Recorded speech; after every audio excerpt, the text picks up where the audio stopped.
चलिए ध्यान दीजिए, थोड़ा सा और बढ़ा दो।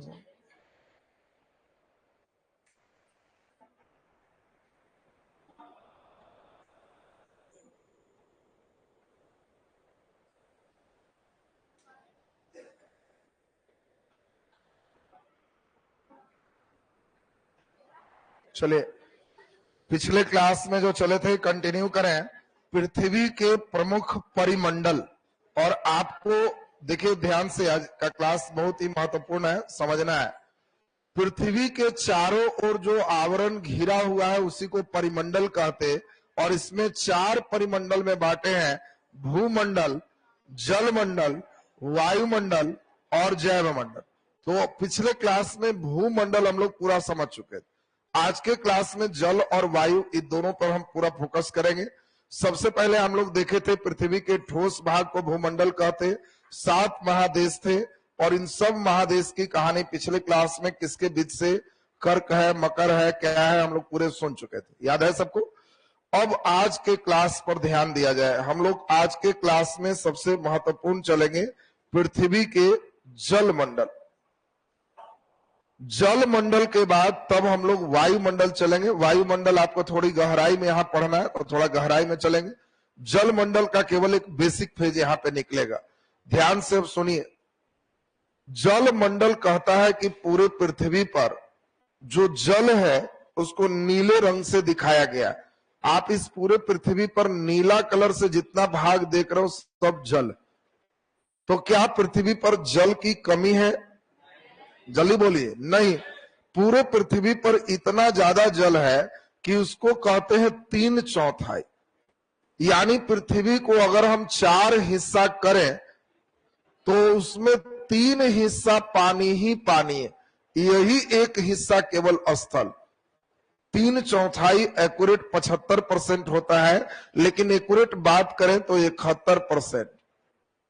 लगभग 3/4 शुद्ध रूप से 71% पृथ्वी का हिस्सा जल है, और सिर्फ 29% हिस्से में स्थल है। इतने ज्यादा जल की उपस्थिति के कारण ही पृथ्वी को नीला ग्रह का। तो पहला नंबर तो हम लोग समझ गए कि पृथ्वी पर जल की कोई कमी नहीं है।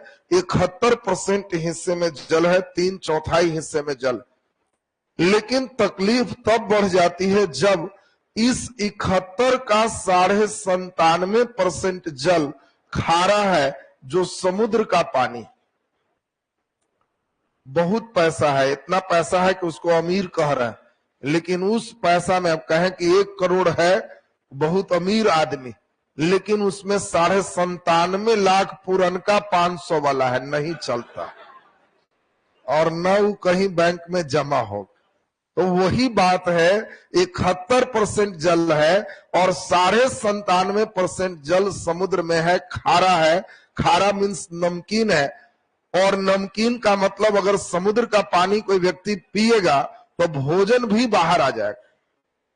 बात समझिए। समुद्र में कभी मत समझना कि इस यात्रा में तुम जा रहे हो पूरे पानी ही पानी है, और जा रहे हो लंबी यात्रा है, कहीं तुमको प्यास लगेगी तो इस पानी को पियोगे तो भोजन भी बाहर आएगा। कोई काम का ही नहीं है हम लोग के लिए, ना कोई जीव जंतु इसको पी सकते, हम लोग के लिए कोई काम का ही नहीं है। तो अब ये सोचो, पूरे जल में केवल 2.5% ही मीठा पानी। यहीं से शुरू होती है जल की समस्या, जिसको जल संकट कह रहे। पृथ्वी पर खूब जल है, लेकिन 97.5% खारा, 2.5% मीठा। तो चलो 2.5% है, इस सोच के तसल्ली हो रही है, लेकिन इस 2.5% में भी 96% ध्रुव पर बर्फ में जमा है, जो निकलेगा नहीं। 1 करोड़ है जिसमें 97.5 लाख पूरन की 500 है, जो चलेगा नहीं। 2.5 लाख बचा। उस 2.5 लाख में भी 96% सहारा बैंक में जमा है, निकलेगा नहीं, वो बेसहारा ही। तो अब बताओ, अब कहा जाए कि क्या बहुत अमीर स्थिति है? इसीलिए जल, मीठे जल की जो कमी हमारे यहां दिख रही है आपको, इसी को हम लोग जल संकट के नाम से जानते हैं। तो पहला, कई जगहों पर ये डाटा पूछता है, आपके एनसीईआरटी में डायरेक्ट इस डाटा को लिखा है, सीधा सीधा आपको यूज करने के लिए दे सकता है। दूसरी बात हम बढ़िया से अगर देखें तो इसमें देखो बीच में जो लाइन है, हम लोग को चूंकि इस क्लास में पूरे एक बेसिक बात समझनी, ये जो बीच में लाइन आप देख रहे हो, इस लाइन के ऊपर उत्तरी गोलार्ध और इसके नीचे दक्षिणी गोलार्ध। उत्तरी गोलार्ध और दक्षिणी गोलार्ध को ठीक से देखो। उत्तरी गोलार्ध में ज्यादा स्थल है कि पानी? जल्दी बोलो। स्थल है। तो उत्तरी गोलार्ध के केवल 40% हिस्से में ही हमारा जल है, 60% हिस्से में स्थल। लेकिन जब हम दक्षिणी गोलार्ध को देख रहे हैं तो दक्षिणी गोलार्ध में अब देखो इसमें जल है 40%, 60% स्थल। दक्षिण में आपको क्या लग रहा है, जल ज्यादा कि स्थल? जल 81% में जल है और सिर्फ 19% में स्थल। इस सब 19% का पार्ट। इसी कारण से दक्षिणी गोलार्ध को जल गोलार्ध कहते हैं और उत्तरी गोलार्ध को स्थल गोलार्ध कहते हैं। देखिए, जब हम स्थल गोलार्ध कहेंगे तो समझना उत्तरी गोलार्ध, जल गोलार्ध कहेंगे तो दक्षिणी गोलार्ध। हवाएं ज्यादा तेज चलेगी उत्तरी गोलार्ध की दक्षिणी गोलार्ध? दक्षिणी। हवाओं का स्पीड ज्यादा कितने लोग को लग रहा है दक्षिणी में ज्यादा स्पीड होगा, और कितने को लग रहा है उत्तरी गोलार्ध में ज्यादा स्पीड होगा? Very good. हवा ज्यादा तेज पानी में चलेगा कि स्थल पर? स्थल पर मकान बना दिए, घर बना दिए तो उससे हवा रुकेगा, लेकिन यहां कोई मकान है क्या? नहीं। एक बार चल दिया तो स्पीड धरे, और इसीलिए धीरे धीरे ये स्पीड समझाएंगे। ये 30 के बाद 40, 50, 60 इस सब पर अगर कोई व्यक्ति समुद्र में जाएगा तो हवा के आवाज सुन के डरेगा। इधर कोई रोकने वाला नहीं है, और इसीलिए 40 डिग्री पर हवा का नाम गरजता 40, प्रचंड 50, चिकता 60। तो ये सब जो 60 देख रहे हो ना, उस सब नीचे हवाओं का स्पीड तेज होने का कारण जल गोलार्ध। जब आगे पढ़ोगे तो इन सभी का नाम आएगा, और उस समय तुमको फिर पूछेंगे क्या ये चिकता 60 ऊपर है कि नीचे? नीचे। क्यों? ऊपर स्थल होने से इतने स्पीड नहीं है, नीचे जल होने से स्पीड ज्यादा है। बोलो, क्लियर है सबका? तो अब जल का बेसिक थीम आपका क्लियर हो गया। लास्ट बात, पृथ्वी के 3/4 हिस्से में लगभग जल है, 71% जल, 29% स्थल। फिर हम लोगों ने सुना कि जितने जल है इसी के कारण पृथ्वी को नीला ग्रह कहते, और कुल जल का 97.5% जल कैसा है? खारा। 2.5% मीठा है। लेकिन इस मीठे जल का भी 96% ध्रुव पर बर्फ में जमा है। इसीलिए इस मीठे जल की कमी को हम लोग जल संकट कहते। क्वेश्चन, जल संकट है, चॉइस है, पृथ्वी पर जल की कमी का होना। क्या ये जल संकट है? नहीं, मीठे जल की कमी का होना ये जल संकट है, ध्यान रखना है। अब हम लोग देखें कि उत्तरी गोलार्ध में जल कितना है? 40%, स्थल 60%, दक्षिणी गोलार्ध में 81% जल है, 19% स्थल है, और इसीलिए उत्तरी गोलार्ध को स्थल गोलार्ध और दक्षिणी गोलार्ध को जल गोलार्ध कहते। अब बढ़िया से स्टेप यहां पर ध्यान देंगे। अब आज के क्लास में हम लोग को जल के बारे में समझना है, तो जल को हम लोग महासागरों में बांटे। पहला नंबर, ये जो महासागर है इधर और इधर, इस पूरे को हम लोग प्रशांत महासागर के नाम से जानते हैं। यानी प्रशांत इधर से इधर भी है और इधर से इधर भी है। ये जो देख रहे हो इसी का नाम हिंद महासागर है, ये अटलांटिक महासागर है, और ऊपर आर्कटिक महासागर।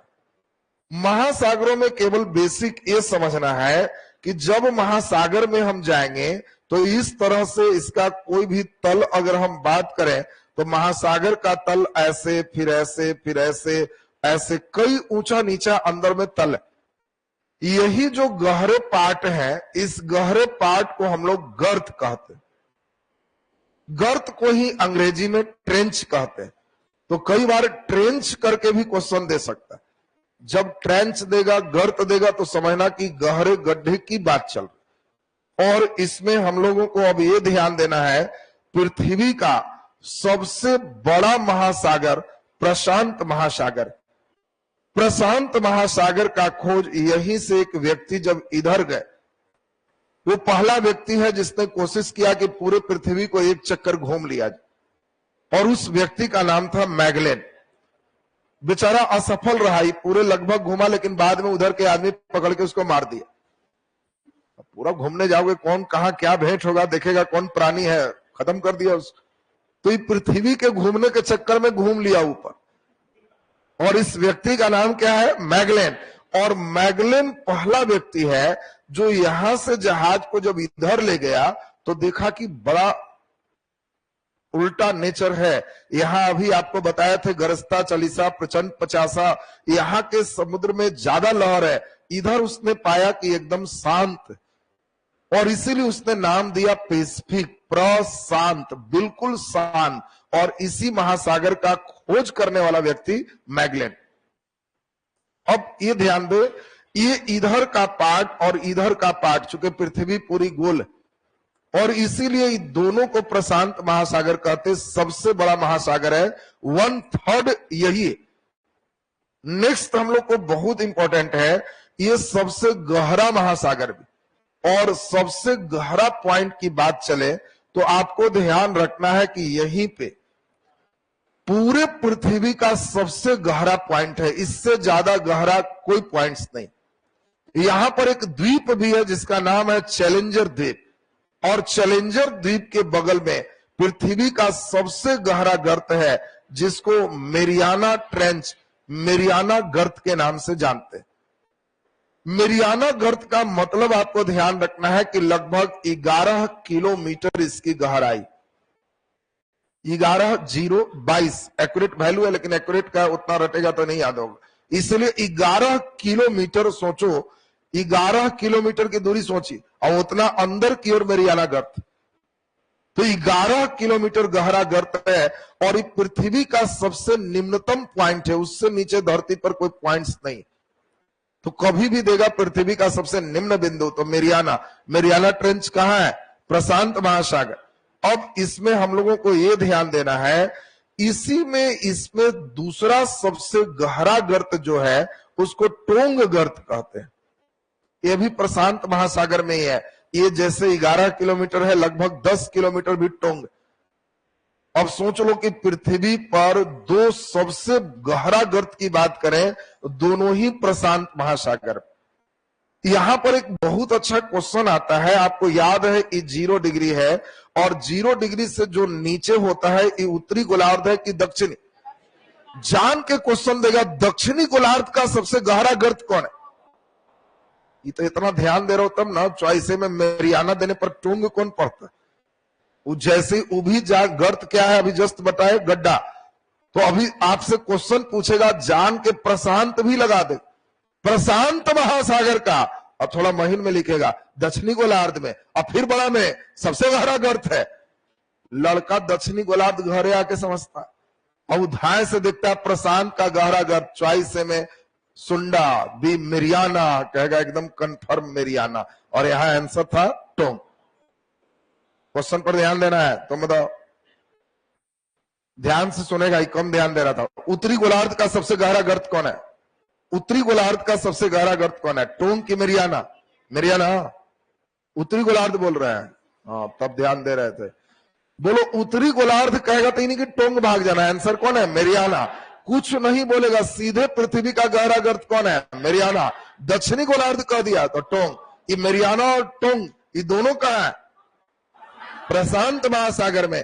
अब जल्दी आंसर बताओ, प्रशांत महासागर में गहरा ज्यादा है पूर्वी प्रशांत महासागर का क्षेत्र कि पश्चिमी प्रशांत महासागर का क्षेत्र? क्वेश्चन को गहराई देगा। देखो अभी आ रहा है, ज्यादा गहरा है पूर्वी प्रशांत की पश्चिमी प्रशांत? पश्चिमी प्रशांत। ये पश्चिम है कि पूरब? पश्चिम है। गुड, बैठ जाइए, तब ध्यान दिया था। ये पश्चिम है, कभी नालायक जैसा पूरब नहीं समझना। पृथ्वी गोल है और इसको गोल करके पीछे खड़ा होकर देखोगे तब समझ में आए, और इसीलिए आपको समझाए थे ये पार्ट।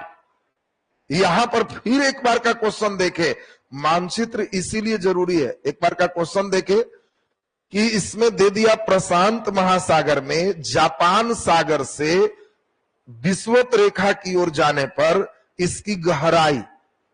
अब लड़का कहा कि इतना जापान सागर सर पढ़ाए ही नहीं थे। अरे ये जापान है और जापान से नीचे जा रहे हो तो तुमको क्या लग रहा है, गहराई बढ़ रहा है कि घट रहा?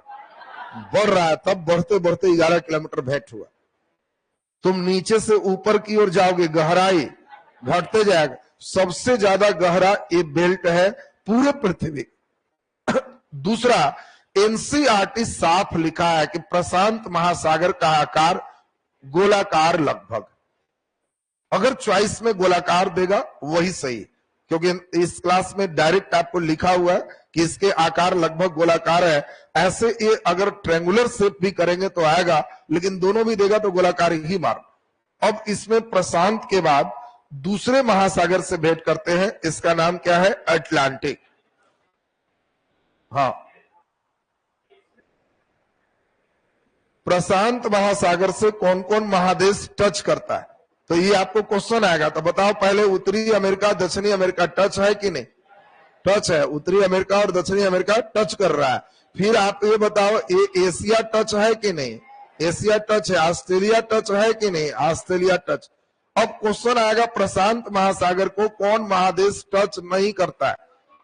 उत्तरी अमेरिका, दक्षिणी अमेरिका, अफ्रीका और एशिया। अफ्रीका टच नहीं कर। अभी धीरे धीरे महादेश और महासागर आपको ज्वाइंट हो। मेरियाना गर्त जो फेज देख रहे हो, तो यहां जैसे ही आ गया तो ये पूरे फेज हमारा एशिया महादेश का पार्ट। हाँ, टोंग जो देख रहे हो ये ऑस्ट्रेलिया के ही कई, यहां पर न्यू पापुआ गिनी, यहां पर जो देख रहे हो ना, ये सब समूह है। और न्यूजीलैंड, ऑस्ट्रेलिया, ये सब मिलाकर के हम लोग देखेंगे, अलग सिस्टम है।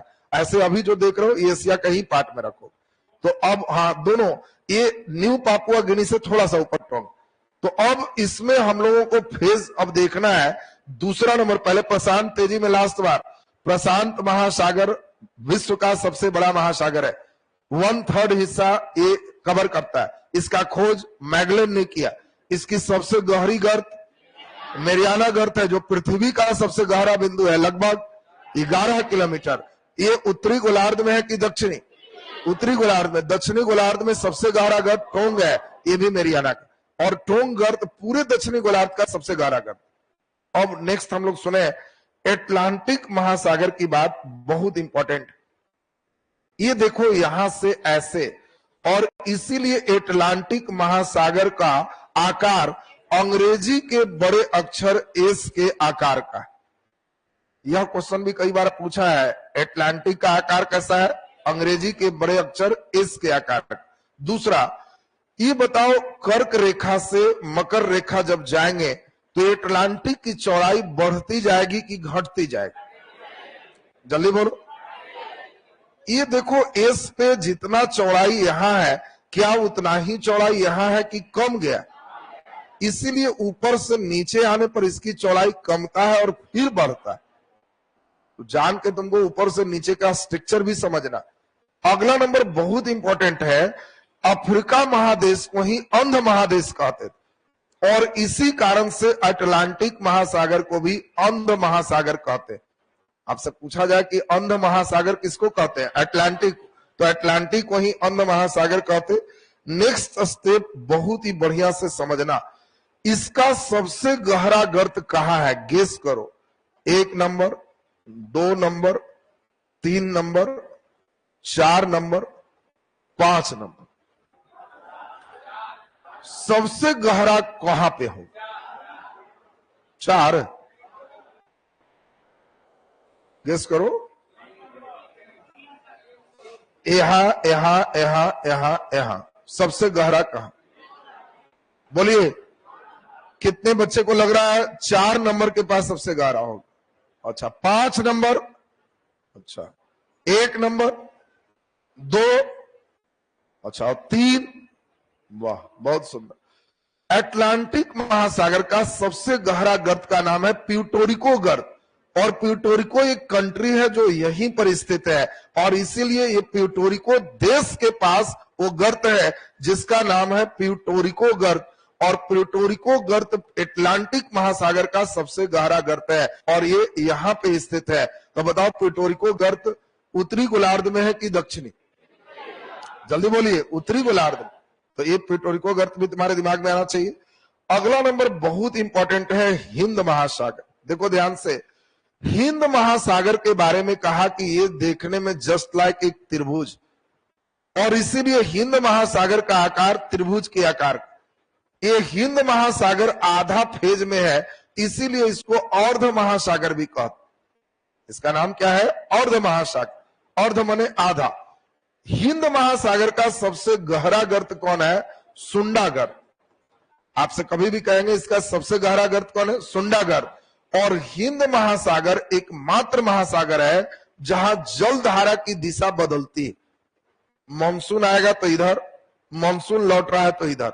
इसलिए क्वेश्चन पूछा जाएगा कौन सा महासागर है जिसके धारा की दिशा बदलती है, तो आंसर में आप क्या दोगे? हिंद महासागर।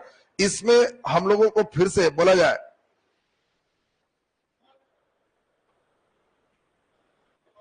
हाँ, सीमा रेखा तय करने के लिए हम लोग पढ़ेंगे कोई भी देश है तो उसमें हम लोग देखेंगे कि उसका कहां तक इकोनॉमी जोन है, 10 किलोमीटर, फिर 20 किलोमीटर, फिर 150, तब फिर शुरू होगा। तो हम लोग डिटेल पढ़ेंगे जब इंडियन आएगा तब।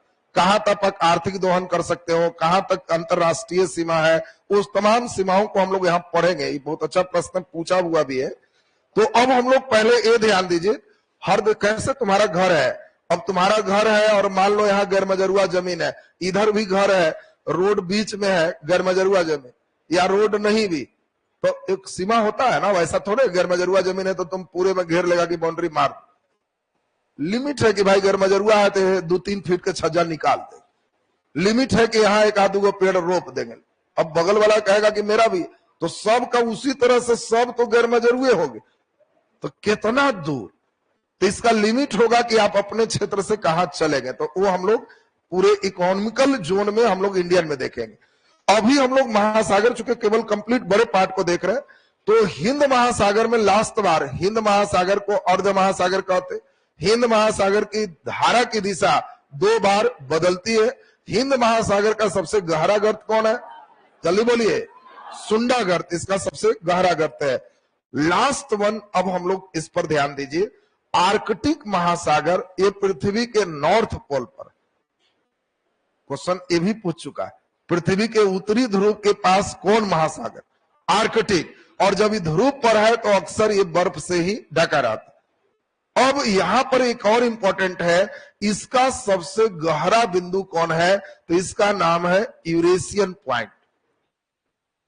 आपसे पूछा जाएगा आर्कटिक का सबसे गहरा बिंदु कौन है? Eurasian point. ये इसका सबसे गहरा बिंदु है। तो सबका गहरा लास्ट बार रिवीजन करो। इसका गहरा मेरियाना, इस सबसे गहरा है। दक्षिण में टोंग, इसके बाद इसका प्यूटोरिको, इसका सुंडा, और इसका यूरेशियन बेसिन। यूरेशियन बेसिन इसका सबसे गहरा गर्त है। किसका? आर्कटिक का। अब क्वेश्चन की बारी आ रही है, देखते हैं कितना बढ़िया समझे हो। चलो सुनाओ। आपको क्वेश्चन अब है, नक्शा गायब है। क्वेश्चन पर ध्यान देना, बाकी बच्चे भी देखना, इसमें बता पाएंगे।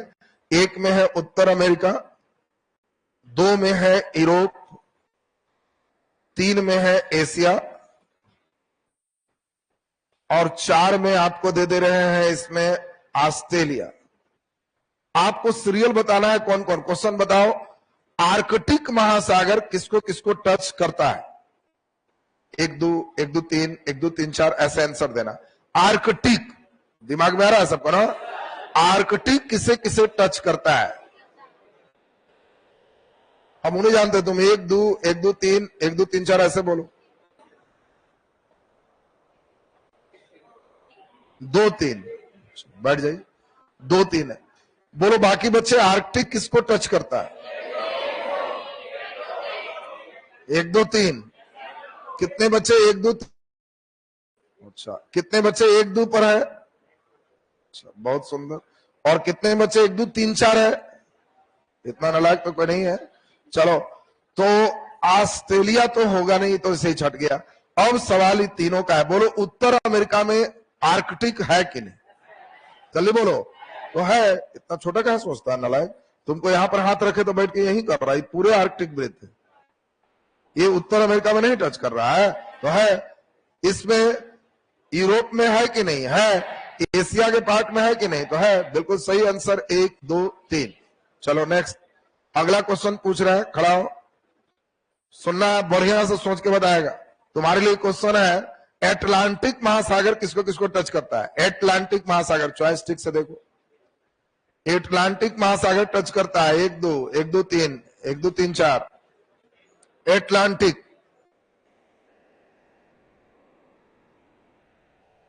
चिट्टा ला दे।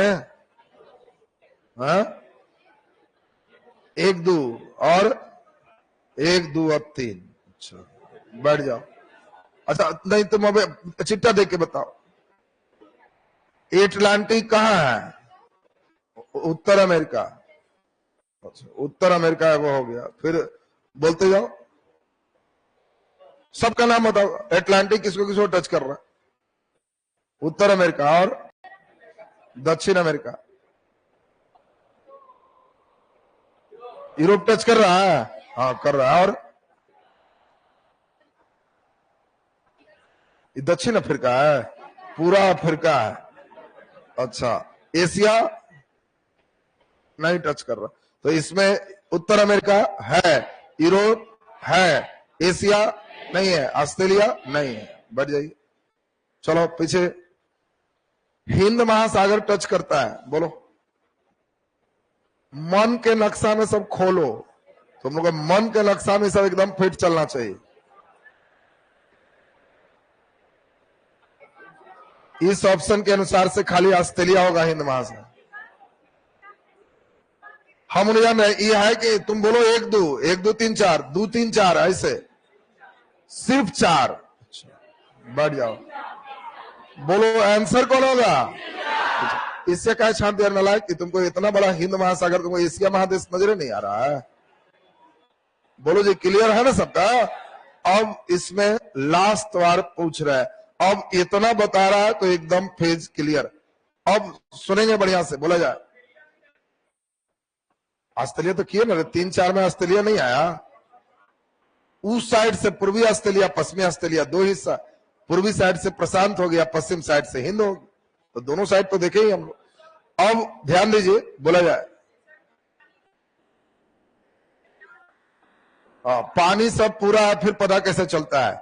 जैसे ध्यान दीजिए, यहां पर पानी के 2-3 चीज हम लोग पढ़ेंगे। एक है लवणता, एक है इसमें ताप, फिर हम लोग देखेंगे उसमें धारा। ये सब चीज चेंज हो। अभी तुमको तो उतना पानी नजर आया प्रशांत, प्रशांतों में फिर सागर होगा, उसमें भी फिर अलग पार्ट होगा। जाते जाते यहाँ का लवणता अलग है, यहाँ का लवणता अलग है, तो लवणता अलग है तो इसके अंदर ही है, फिर अलग से सागर भी हो जाएगा।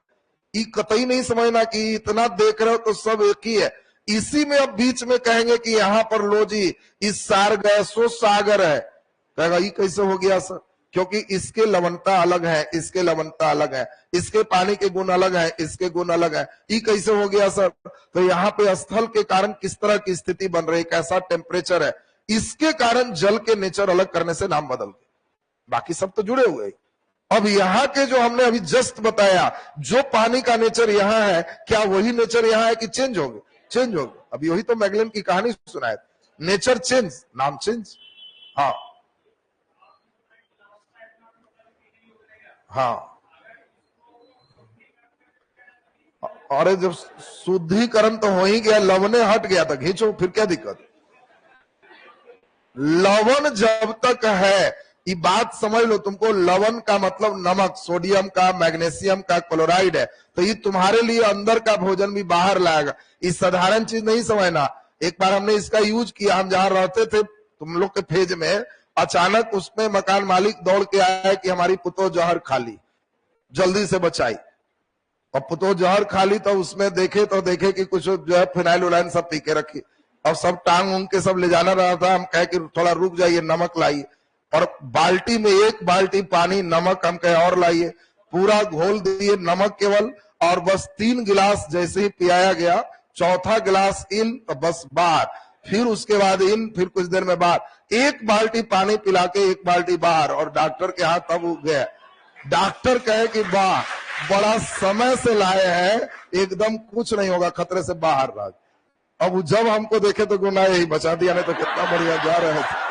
तो ये भी एक कंडीशन रहा। तो इसमें ये नमक का काम इतना है, समुद्र का पानी समझ लो इससे भी बहुत ज्यादा रहता। तो ये फेज का चीज है, अभी वही तुमको समझाए थे। तो चलिए अब इसमें सुनेगा, इसमें अब कौन महासागर किसको टच कर रहा है, कहाँ क्या है, बेस एकदम क्लियर माना जाए। अब सुन लो बड़ा ध्यान से, आपको गहराई में हल्का पढ़ना है जिसका नाम है वायुमंडल। और अभी जस्ट इसको हम लोग डिटेल चलेंगे। आज वायुमंडल का स्टेप एकदम क्लियर चाहिए, तब वायुमंडल और जैव मंडल ये दोनों फिर अगले दिन पूरा कंप्लीट बोला जाए।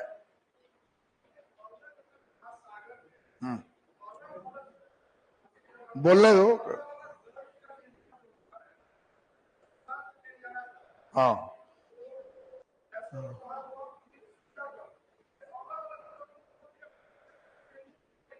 जैसे हम लोग पृथ्वी के बनावट देखेंगे, हमने बताया था ना कि प्रशांत महासागर से ही कुछ लोग का कहना है कि चांद निकल गया। तो चांद निकल गया तो चांद में जो पहाड़ था वो मेरियाना ट्रेंच, और उसने कहा कि चांद के पहाड़ नाप के 11 किलोमीटर ऊंचा होगा, मेरियाना 11 किलोमीटर धंसा होगा। तो पृथ्वी का जो बनावट है ना, वो सब पृथ्वी जब पढ़ोगे ग्रहमा है, तो उसमें हम लोग पूरे बल में समझेंगे पृथ्वी कैसे बन। अब उसी में देखेंगे पृथ्वी आग का गोला है, ऊपर से गिर गया उल्का पिंड, तो जहां गिरा वहां गड्ढा हो, फिर वहां से उल्का पिंड गिरा वहां ज्वालामुखी, जहां ज्वालामुखी विस्फोट है पहाड़ बना। फिर कई तरह के इसमें बल लगेंगे, अंतर्जात बल, बहिर्जात बल, उससे इसके स्ट्रक्चर निर्माण हो। और हम लोग फिर इसी में नापे। तो समुद्र तो गहरा, तुम ही देखो ना, गांव में तुम्हारा तालाब, तो क्या पूरा तालाब हर जगह एक ही गहराई का है? नहीं, तो कहीं ज्यादा कहीं कम कैसे होगी? तुम्हारे गांव का जो तालाब है, तुम्हारे मान लो गंगा नदी के किनारे हो, तो गंगा नदी में सब गहराई एक है कि अलग अलग? अलग अलग। अब कोई आदमी नाप दे और कहे कि दिस इज मेरियाना, सबसे गहरा गंगा का गर्त है, तो घोषित हो जाएगा कि वहां पर डेंजर जोन। वही चीज। हाँ, तुम्हारा कैसे पेट इतना आगे, कान इधर, तो कैसे बैलेंस है? बैलेंस पैर पर उसी तरह ना है जी। तुम्हारा पैर हाथ जैसे है, सब अलग, हाथ सर इतना भारी, कान इतना सर, ये ऐसे सर, तो कैसे बैलेंस है? उसी तरह पृथ्वी पर अपना उनका घूर्णन के कारण इतना तुम परेशान है रे। एक बाल्टी पानी ले लो और तुम बैठ करके ही सोचो ना, एक बाल्टी पूरे पानी आप पूरा ऐसे करके लेके चल गए, तो जी बैलेंस कैसे हुआ, कहां गिरा? पृथ्वी घूम ना रही है, इस पर अब केंद्रीय बल फोर्स काम कर रहा है, सब उसको रोके हुए। एक बाल्टी पानी लेके ऐसे से घुमा दिए तो गिरा? नहीं गिरा। हाँ, तुम बैठ के तराजू जैसा तोल रहा है, यहाँ हिमालय हुआ सर तो ये उलट गया, पूरे पृथ्वी पर ही ना है जी। ये जो है जो पूरे पृथ्वी पर है, पृथ्वी ही घूम रही है, कहीं गड्ढा है कहीं पानी है, सब पूरे बैलेंस। ये पूरे एक बर्तन मानो, बस इस पूरे सिस्टम में चल। तो ये नहीं समझना कि तराजू थोड़े है कि इधर प्रहार हो गया सर तो इधर वाला उलट जाए। तुम ही बैठ के सोच रहा, तराजू नहीं ना है। चलिए, तो अब ध्यान दीजिए, वायुमंडल के फेज को खूब बढ़िया से सुनेंगे, जरा ध्यान से अब समझिए। पृथ्वी के चारों ओर जो हवा है, इसी को हम लोग क्या कहते हैं? वायुमंडल। अब ध्यान से सुनिए, 99% में केवल 2 ही हवा। अब सोचो ईश्वर का निर्माण की क्रिया, 100 में 99% में सिर्फ 2 हवा, नाइट्रोजन ऑक्सीजन, इसी से पूरे मेन समझो कि हमारा पूरी पृथ्वी 2 हवा केवल नाइट्रोजन ऑक्सीजन, 78% और 21%, 99% हो गया। 1% में जितना के नाम सुनता है सब, तो समझ ही सकते होगे कि सबसे मेजर पार्ट में नाइट्रोजन है। कितने परसेंट? 78। हम लोग सांस में सबसे ज्यादा कौन गैस लेते हैं? अरे सांस में कौन गैस लेते हैं? हाँ, तो सबसे ज्यादा नाइट्रोजन लेते हैं, इसमें कौन दिक्कत? नाक कोनो मशीन है कि ऑक्सीजन खींचेगा? अरे सब खींचता है, ऐसा थोड़ा है कि नाक कोई मशीन लगा हुआ है इसमें कि ऑक्सीजन खींचा नाइट्रोजन छोड़ दिया, सब खींचते हैं। और इसीलिए आपको ध्यान रखना है, नाइट्रोजन पार्ट ही हम लोग भी लिए ज्यादा, लेकिन नाइट्रोजन 78 खींचे 78 निकला, ऑक्सीजन खींचे 21 कम होके निकला, CO2 बन के निकला। तो हम लोग कहे कि वो सांस में ई लिए और उतने छोड़े, ई लिए और गायब हो गया, इसीलिए हम लोग खींचते, जो गायब हो रहा है वो खींच रहा है।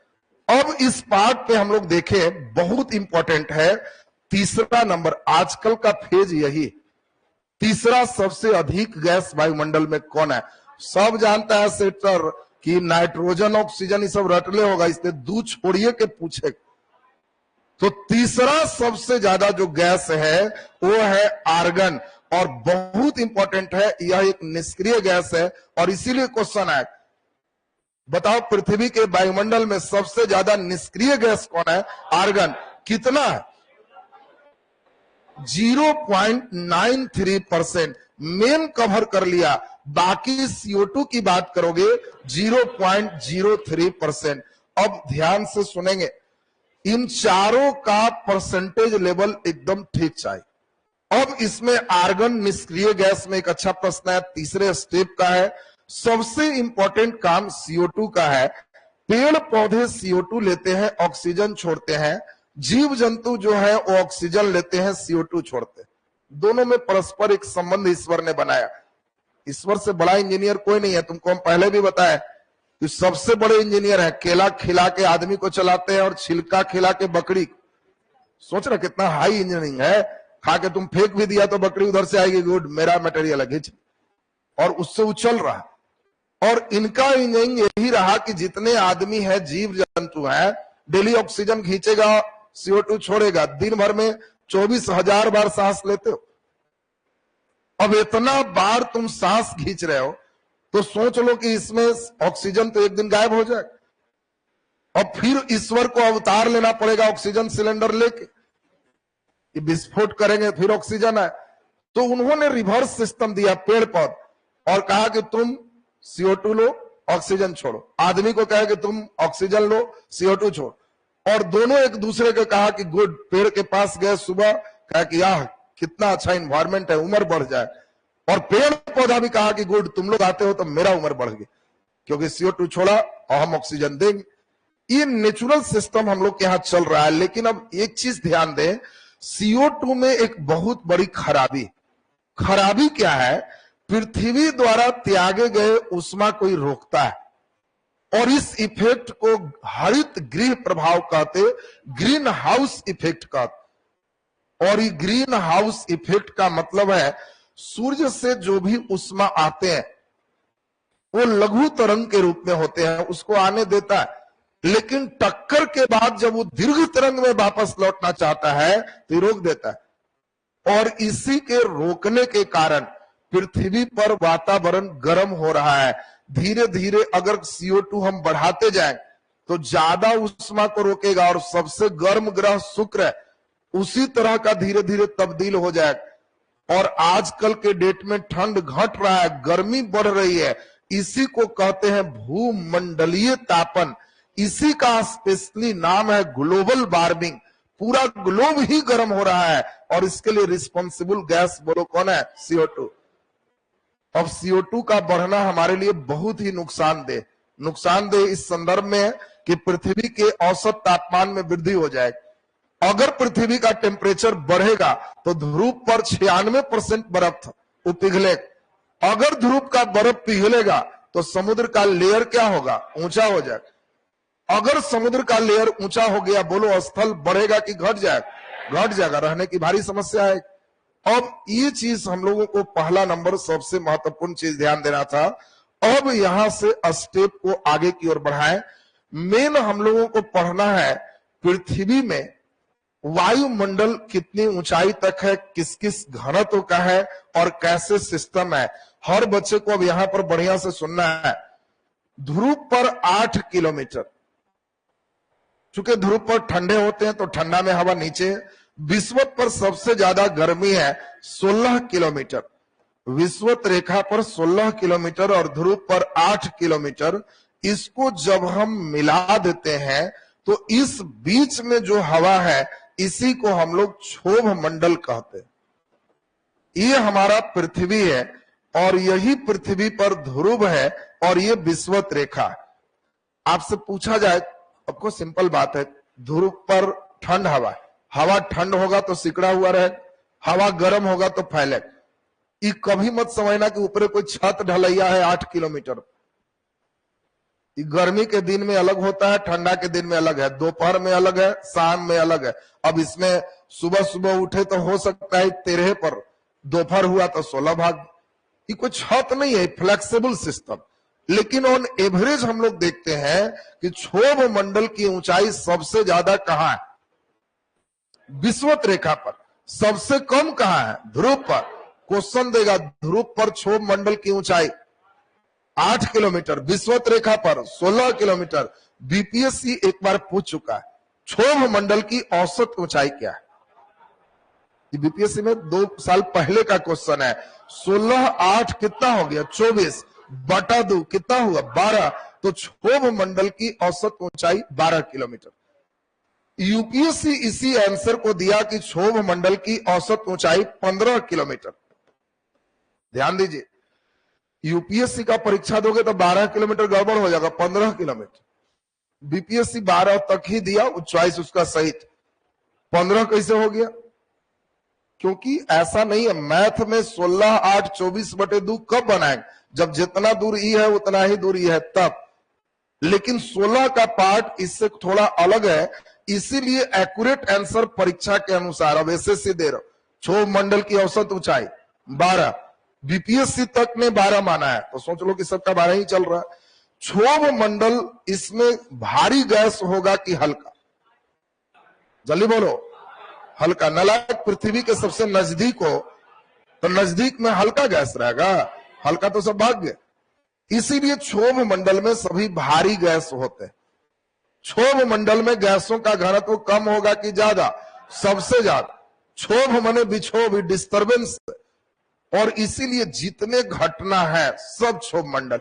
बादल बनना क्षोभ मंडल, वर्षा होना क्षोभ मंडल, पतंग उड़ाना क्षोभ मंडल, हेलीकॉप्टर चलाना क्षोभ मंडल, बिजली गिरना। हवाई जहाज ना संताप, हेलीकॉप्टर चला रहे हैं तो तुम संताप क्या जा रहे? हम हेलीकॉप्टर चला रहे हैं तो हेलीकॉप्टर सब क्षोभ मंडल। इसी में तुमको कहे बिजली गिरना क्षोभ मंडल, जो भी आंधी आना क्षोभ मंडल, चक्रवात आना क्षोभ मंडल, प्रति चक्रवात आना क्षोभ मंडल, जो ऐसी घटना है सब क्षोभ मंडल। तो पहले ये बताओ क्षोभ मंडल का स्टेप क्लियर है सबका? इसी में चारों तरफ 1.5 किलोमीटर की चौड़ाई में, ये जो देख रहे हो ये 1.5 किलोमीटर चारों तरफ है। इसी को हम लोग क्षोभ सीमा के नाम से जानते हैं। ये क्षोभ मंडल है और बोलो इसका नाम क्या है? क्षोभ सीमा। इसको ट्रोपोपास कहते हैं, ट्रोपोस्फीयर। क्षोभ सीमा को मौसमी परिवर्तन का छत कहते हैं। देखो बहुत अच्छा क्वेश्चन है, कौन सा ऐसा छत है जिसके नीचे मौसम में परिवर्तन होता है ऊपर नहीं? तो ये क्षोभ सीमा। क्षोभ सीमा की चौड़ाई ज्यादा होती है ध्रुव पर की विषुवत रेखा। जल्दी बोलो। तो नालायक हर जगह 1.5 किलोमीटर है तो सब जगह बराबर। ये कभी नहीं मारना कि यहां सर विषुवत पर ज्यादा, विषुवत पर क्षोभ मंडल है। क्षोभ सीमा क्वेश्चन में है तो समझना सीमा दिया है, लिमिट दिया है, तो सब जगह 1.5 किलोमीटर। टेम्परेचर अभी तो जस्ट समझाए, हवा गर्म होगा तो कहां जाएगा? ऊपर। तो इस घनत्व तक यहां चल गया, यहां ठंडा है तो उतना ऊंचाई तक नहीं गया, इसलिए कम रह। अभी तो जस्ट समझाया। अब इसमें 1.5 के लिमिटेशन में क्षोभ सीमा है, और क्षोभ सीमा में बहुत इंपॉर्टेंट बात है, यहां जेट हवाएं चलती। ये जेट धारा क्या है, कैसे उठते हैं, ये सब आगे पढ़ो। अभी हम लोग को यह ध्यान रखना है कि ये जेट धारा कहां चलती है? क्षोभ सीमा में। और मौसमी परिवर्तन का छत किसे कहते? क्षोभ सीमा। क्योंकि इस छत के नीचे मौसम में चेंज है, इस छत के ऊपर मौसम में चेंज नहीं। बोलो क्लियर है सबका? इसी में अब हम लोग बहुत इंपॉर्टेंट चले, 16 किलोमीटर के बाद अगला नंबर जब हम चले तो ये जो पूरे फेज देख रहे हो इसी को हम लोग समताप मंडल के नाम से जानते हैं। और ये समताप मंडल बहुत इंपॉर्टेंट है। ये 50 किलोमीटर की ऊंचाई तक ये यहां से है, ये समताप मंडल। तो बहुत अच्छा क्वेश्चन है। समताप मंडल की चौड़ाई अधिक होती है ध्रुव पर, विषुवत रेखा पर की सब जगह समान। समताप मंडल की चौड़ाई अधिक होती है। कितने बच्चे को लग रहा है ध्रुव पर अधिक होती है? ध्रुव पर। कितने को लग रहा है विषुवत रेखा पर अधिक होती है? और कितने को लग रहा है सब जगह समान? समान होती। कितना नालायक है ये लोग, मूर्ख। 8 से 50 है तो 42 किलोमीटर, आई 16 से 50 है तो ये कितना बच गया जी, 34 किलोमीटर। तो क्या ये दोनों तुमको बराबर नजर आ रहा है? तो इसकी चौड़ाई अधिक कहां, ध्रुव पर। यहां 8 के बाद ही शुरू, 8 और 1.5 घटा दो तो शुरू है, इस 16 और 1.5 घटा दो तो इतने ना चौड़ाई है। ध्यान से समझेगा, ये सब प्रश्न तुम्हारे लिए इंपॉर्टेंट। अगला बहुत इंपॉर्टेंट है, समताप मंडल में बहुत इंपॉर्टेंट बात एक आपको समझना है कि इसमें हम लोग अगर देखें तो समताप मंडल के फेज में यहां बीच में बहुत महत्वपूर्ण बात है, एक काफी चौड़ा यहां पर एक सिस्टम है, और ये जो देख रहे हो इस सिस्टम को, इस लेयर को ध्यान दीजिए, ये जो सिस्टम हम लोग देख पा रहे हैं, ये सिस्टम जो यहाँ पे चला है, इसी सिस्टम को हम लोग कहते हैं कि ये एक परत है, और इस परत का ही नाम हम लोग दिए हैं ओजोन परत। बहुत बढ़िया प्रश्न है, सब प्रश्न एकदम बढ़िया से सुनेगा। ओजोन कोई मंडल नहीं है, पहला दिमाग में सेट करेगा, ओजोन कोई मंडल नहीं है, ओजोन एक परत है। और ये परत किस मंडल में है? समताप मंडल। ओजोन सूर्य से आने वाली हानिकारक विकिरण को रोकने का काम करता है, और यही जो देख पा रहे हो लगभग 30 किलोमीटर के आसपास में इसका डेंसिटी सबसे ज्यादा है, और इसीलिए इसको हम लोग कहते हैं कि ये ओजोन परत। इसमें बहुत इंपॉर्टेंट बात समझें, पृथ्वी से जैसे जैसे हम ऊपर जाएंगे तो क्षोभ मंडल में हर 165 मीटर की ऊंचाई पर 1 डिग्री सी टेम्परेचर डाउन करेगा। 6 से लगभग गुना कर दे तो 1 किलोमीटर हो जाएगा। 1 किलोमीटर ऊंचाई पे जाने से 6.5 डिग्री टेम्परेचर डाउन होता है, किसमें? क्षोभ मंडल। लेकिन समताप मंडल, नाम ही है समताप, मतलब ताप क्या है? समान। इसमें ऊंचाई पर जाने से ताप में कोई परिवर्तन नहीं आता। तो देखो अच्छा क्वेश्चन है, क्षोभ मंडल में 1 किलोमीटर जाने पर टेम्परेचर 6.5 डिग्री घटता है, लेकिन समताप मंडल में टेम्परेचर में कोई चेंजिंग नहीं होता। इसके बाद हम लोग जरा देखें, बहुत इंपॉर्टेंट, 50 के बाद बहुत छोटा एक लेयर है जहां पे हवा अलग नेचर का है, और 50 से 80 किलोमीटर तक है। इसी को हम लोग मध्य मंडल के नाम से जानते हैं, और ये मध्य मंडल है, मेसोस्फीयर है, और ये 50 किलोमीटर से कितना है? 80 किलोमीटर। बहुत ही बढ़िया प्रश्न यहां मध्य मंडल से भी आपसे पूछा जाएगा। तो मध्य मंडल में टेम्परेचर सबसे ज्यादा कि सबसे कम? तो यहां टेम्परेचर सबसे कम है। बहुत बढ़िया क्वेश्चन तुमसे पूछेंगे, किस मंडल का टेम्परेचर सबसे कम है, किसमें टेम्परेचर सबसे ज्यादा है? सब प्रश्न इंपॉर्टेंट।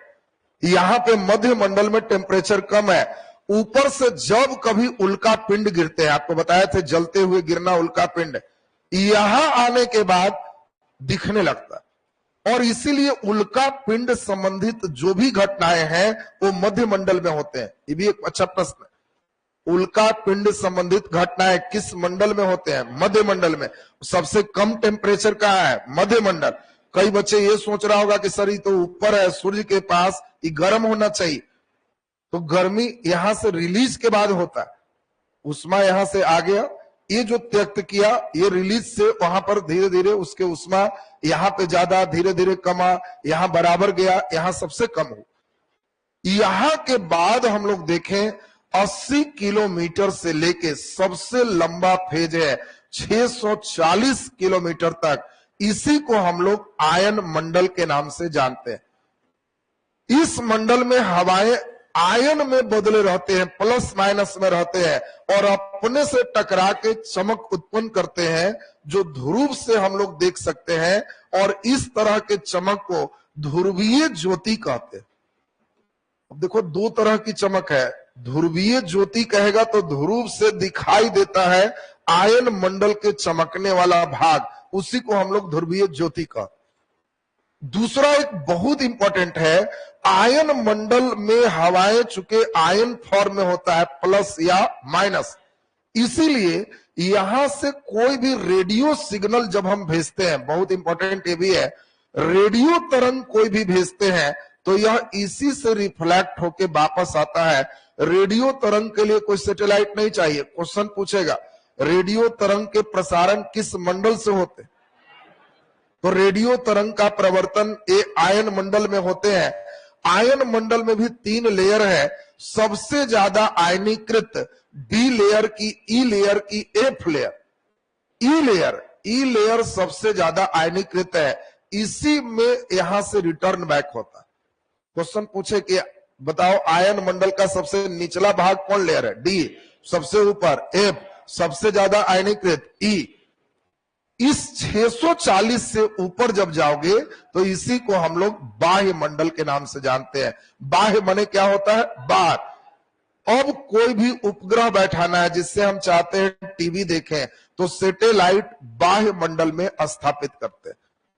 आपसे पूछा जाएगा कि उपग्रह की स्थापना, तो बाह्य मंडल। रेडियो तरंग आयन मंडल, उल्का पिंड घटना मध्य मंडल, सबसे ठंडा मध्य मंडल। ये ओजोन परत किस मंडल में, समताप मंडल में। और क्षोभ मंडल की पूरी बात सुने।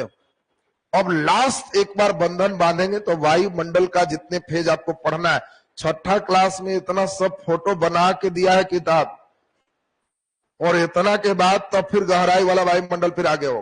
तो इतना पूरे फेज आपको एकदम ठीक से सुन लेना था, इसीलिए हमने बना दिया। दिमाग में पहले बैठा हो, सबसे पहले कौन है, पृथ्वी। पृथ्वी के बाद क्षोभ मंडल, क्षोभ के बाद समताप मंडल, उसके बाद मध्य मंडल, तब उसके बाद आयन मंडल, उसके बाद इसको थोड़ा सा और इजी कर दें, पृथ्वी के बाद ऐसे, फिर ऐसे, फिर ऐसे, फिर ऐसे। यही जो देख रहे हो इसका नाम क्षोभ मंडल। क्षोभ मंडल कितने किलोमीटर तक है, 12 किलोमीटर। अरे 18, उस दोनों जोड़ के भाग लगा दिए। अब इसमें जल्दी से बताओ ध्रुव पर कितने हैं, ध्रुव पर 8, यहाँ 16, 8, 24/2 तो 12 बार, यहाँ 50 किलोमीटर। और बोलो 12 से 50, ये जो फेज चल रहा है इसका नाम बोलो क्या है, समताप मंडल। इसी समताप मंडल में एक हमारा परत है, ओजोन परत। बहुत अच्छा क्वेश्चन है, ओजोन परत किस मंडल में है, समताप में। 50 से 80 जाओगे तो ठीक बीच में है, इसलिए इसका नाम मध्य मंडल। 80 से 640 जाओगे आयन मंडल है, इसके ऊपर बाह्य मंडल। अब तो हम समझते हैं कि दिमाग में सेट हो गया। लास्ट बार सुनो, 2 ऊपर 2 नीचे, बीच वाला का नाम मध्य। ये तो कोई लड़का समझ लेगा कि 2 ऊपर 2 नीचे, तो एक बीच में मध्य। सबसे ऊपर बाह्य है और सबसे नीचे क्षोभ, तो बोलो सबसे नीचे क्षोभ है और सबसे ऊपर बाह्य है और बीच वाला मध्य, तो 5 में तो 3 खत्म हो। अब क्षोभ के बाद समता। एक आदमी बड़ा क्षोभ में था, गुस्सा में था, तो अगला समझा रहा है कि थोड़ा ताप समान रखिए, ठंडाए रही। उसके बाद मध्य मंडल, तब आयन मंडल, उसके बाद बाह्य मंडल। क्या ये फेज एकदम क्लियर है सबका? अब इसी में थोड़े बहुत स्टेप करते हुए हम लोग जैव मंडल भी चलेंगे, थोड़ा क्वेश्चन को भी देखेंगे। इसमें आपका ध्यान दीजिए, कुछ क्वेश्चन एनसीईआरटी में जो दिया है, हमको लगता है कि अब तुमसे सब बन जाएगा। ध्यान दे, एनसीईआरटी के प्रश्न को हम चले तो ये एनसीईआरटी क्वेश्चन है, जल्दी से बना ही लो, फिर एनसीईआरटी खत्म हो जाएगा। कौन सी पर्वत एशिया यूरोप को अलग करती है, जल्दी बोलो। यूराल। उत्तर अमेरिका दक्षिण अमेरिका से कैसे जुड़ा है, स्थल संधि की जल संधि, स्थल संधि, पनामा स्थल संधि बताए थे पिछले दिन, स्थल संधि और जल संधि, पनामा स्थल संधि हो जाएगा। अगला नंबर, वायुमंडल में किस गैस का प्रतिशत सबसे अधिक है, नाइट्रोजन। पृथ्वी का कौन सा भाग ठोस चट्टान से बना, स्थल मंडल। सबसे बड़ा महाद्वीप कौन है, एशिया। इतना सड़ा हुआ क्वेश्चन उसका था, चूंकि क्लास 6ठा था। अब यहां से हम क्वेश्चन देंगे, तब तो समझ में आएगा कि कितना अच्छा सही किया है। तो अब इसमें अगले दिन हम लोग इससे आगे चलेंगे। आज का क्लास यहीं तक।